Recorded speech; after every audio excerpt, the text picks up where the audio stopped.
Shabbat Shalom, family. Elder O back with you once again.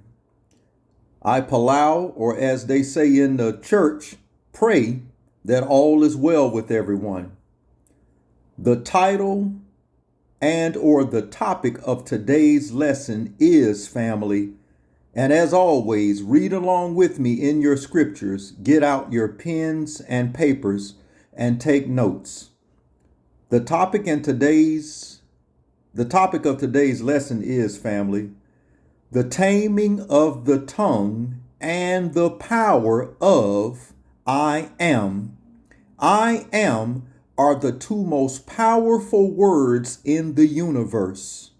There is nothing more powerful in the universe that we can speak out of our mouths than the two words of I am. Whatever we place behind the words I am becomes our reality, because words are life and words are vibrations.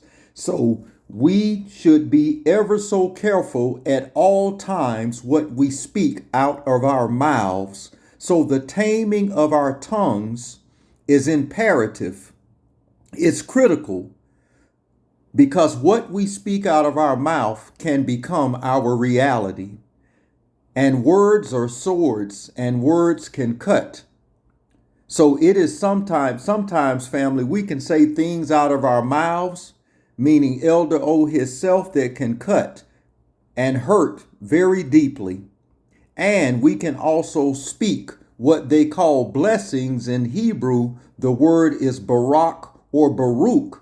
We can speak blessing or so-called curses over ourselves. So even when we are so-called upset, we must be ever so careful what we speak out of our mouths at all times, not only over ourselves, but over others. Think about this, family.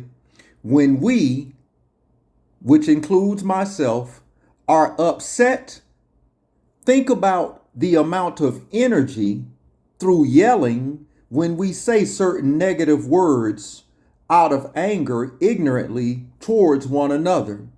Those words are vibrational and they cut and they can become life. So we must at all times, family, be ever so careful as to what we speak out of our mouths in anger, or even when we are so-called happy. Many of us have experienced in times past, at least I know I have, family, coming up, where someone, a parent, may have ignorantly said, well, you're going to be just like your father.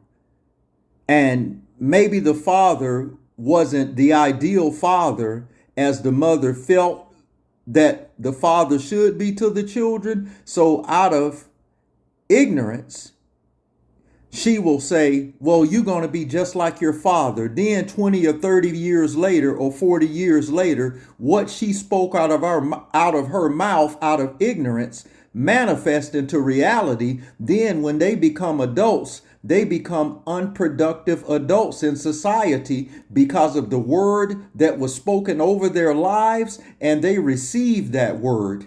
That's just an example, family. So at all times, we must be mindful as to what we speak out of our mouths at any given time. And as Yahushua says, family, even if we don't have, he says to call those things that are not as though they already are.